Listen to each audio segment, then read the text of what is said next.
The ability to bend elements in Avatar: The Last Airbender is one of the best examples of how to craft a well-done magic system in a fantastical story. It demonstrates the power and skill level of each individual, such as the unrivaled power of the Avatar and the incredible skill of Toph. But not only that, the magic system of bending also demonstrates the personal inner flaws and strengths of each character. Like how Aang's evasive airbending reflects his peaceful nature, but his unwillingness to face issues head-on makes him struggle with earthbending, and it is not until he develops a new mindset is he able to master this new power. Avatar: The Last Airbender takes the opportunity to use its magic system not just to make its characters more powerful and epic, but to tell a deeper story. So the character grows as a person in conjunction with their growth in strength. There are several examples of this, but my favourite example of power growth complementing character growth is with Zuko and his journey of slowly reaching the same level of strength and power his sister and father possess. Both of these characters treat him terribly. Azula takes advantage of the fact she is the more naturally gifted of the two and the favoured child. She knew he desired to be equally loved by their father, and she used this desire to torment and manipulate him, never letting him forget of their father's distaste towards him. Ozai ingrained the idea into his son that he is worthless and weak, because that's how Ozai saw him, stating he was lucky to be born while Azula was born lucky.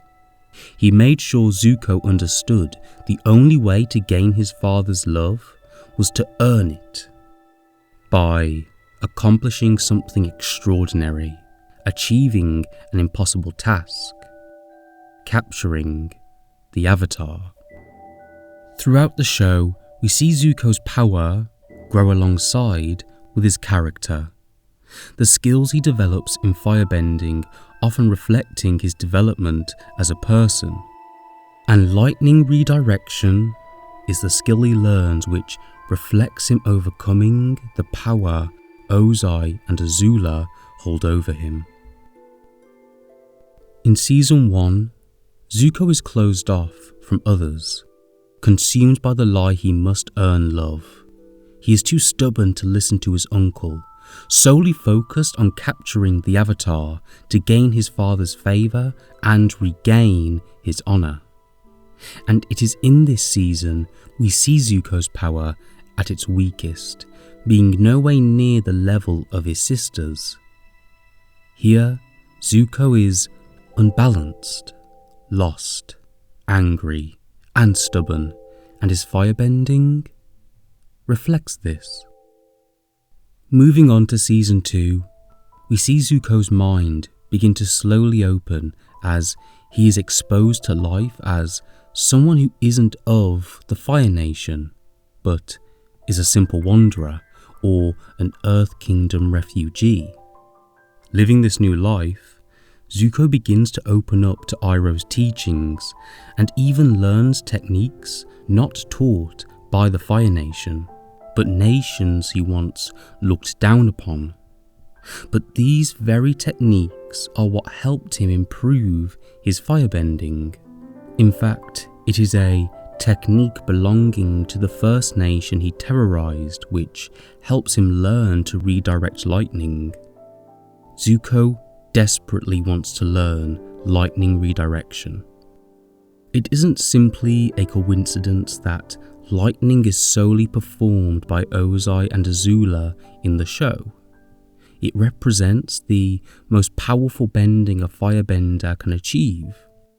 And unless Zuko masters redirection, it will be the one thing they will always have over him, no matter how powerful he becomes. And while Zuko comes to understand how to master it, he doesn't yet understand why he needs to master it. As we see on the mountain, Zuko is still consumed by the lie the world is against him. He is still troubled by the torment laid upon him by his sister and father. He wants to take the strike they would deliver to him and give it back just as hard, just as deadly. He wants the same power they have. But this would only make him more like them. His frustration and shame leave him blind to exactly what he needs to control lightning and overcome the power his family still has over him. Self-acceptance. And Zuko finally learns this lesson in Season 3, where he has everything he wanted in Season 1. His honour, his father's approval, his place as Prince of the Fire Nation reinstated. But none of it means anything. Zuko is still angry, frustrated, unbalanced, confused. He is still everything he was before. But why? Because all those negative things that affected Zuko were still within him, and they followed him everywhere, inside the Fire Nation and out. He can't relieve himself of this trouble until he looks inside himself and realises he is more than what Ozai led him to believe. Far more. Yes, he is the descendant of Fire Lord Sozin, but he comes to find out he is also the descendant of Avatar Roku. So who is to say he is bound by what the Fire Lord deems honour? That ridiculously high bar Ozai should never have thrust upon his own son, where honour could only be regained through a task that should have proved impossible. Ozai never cared to have his son return, and though it may be painful to, Zuko accepts this, and he comes to terms with the hateful and awful things his father did to him that scarred him emotionally and physically. Zuko is able to place blame where it belongs, on his father's shoulders. But he doesn't blame Ozai for everything, as in accepting what his father did was abuse, he also accepts his own mistakes, what he is ultimately at fault for. While he is able to acknowledge his abusive family warped his view of right and wrong, it is his responsibility to correct his wrongdoing and proceed to do better, to be better. Zuko accepts that he is not some untouchable stoic prince with the raw power of Azula, who all must fear and bow down to, the ideal son for Ozai. He was a young, innocent child who tried his best but was a victim of abuse. But his self-acceptance does not just come in acknowledging all that. It also comes in accepting he can live on to be more than any of it. So that's what Zuko does. He goes to join the Avatar to right his wrongs, to be better. But before that, he does the bravest thing he ever did in the show. He confronts his abuser. Zuko spills his heart out to his father, telling him all he wanted was to earn his love, but how he now realises how terrible a father Ozai was. Zuko lists and cuts down every lie his father ever told him. Ozai justifies his actions, but Zuko refuses these justifications. He won't accept his father's lies any longer. Once Zuko would have been ashamed to say his uncle has rubbed off on him. But in this room, in front of the man he would have once been most ashamed to admit it to, he proclaims it proudly as fact. As Zuko leaves, Ozai tries to make one final power play, as a true abuser would, to keep their victim close. He mentions Zuko's mother, and he tells Zuko the truth about her and what happened that day. He has made his son vulnerable and uses this chance to make one final strike at his heart.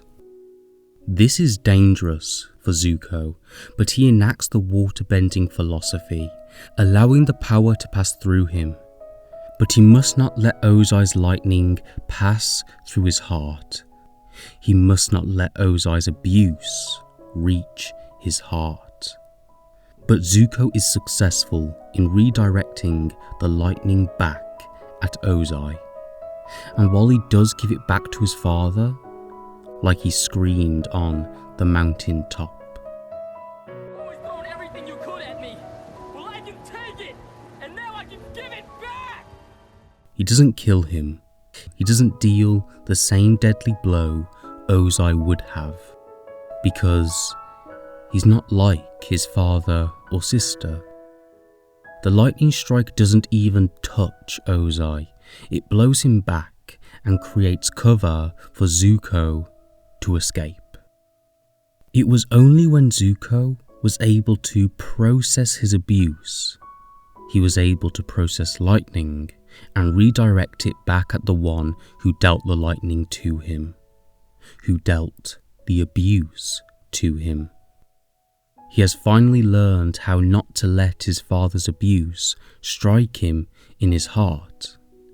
And I think every single one of us will always love knowing that Zuko was the first to break the invincible veil of Ozai.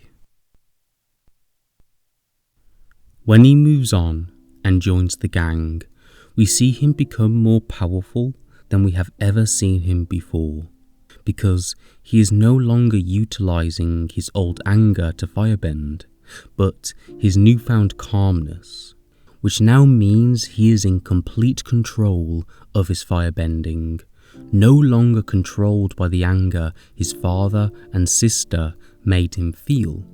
He was free of that, free of them, and finally in control of himself, free to be the best him. This freedom is further shown in his fight against Azula, when he accuses her of being afraid he'll redirect her lightning. Here he is symbolically saying she no longer has power over him. Lightning redirection wasn't just an awesome new ability the show's creators gave Zuko to win battles. It symbolised how he learned he didn't deserve the abuse that was dealt to him, that he shouldn't place all the blame on himself, but he had to place it on his father's shoulders.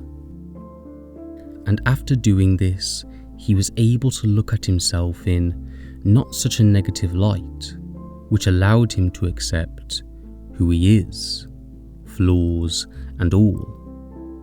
Zuko learning to redirect lightning isn't just the story of him learning a new skill to amaze us, but it's the story of him taking his life of abuse and letting it all go, so he may move on past it.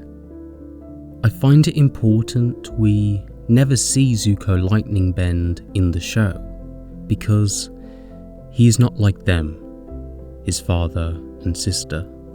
He becomes someone better, not someone who deals the same hurt and damage his father and sister dealt to him. Zuko's power growth symbolised his character growth, that he had finally achieved self-acceptance. In recognising who he was, in accepting who he is, he was able to see how he could be better. He was able to grow stronger. He was able to redirect lightning.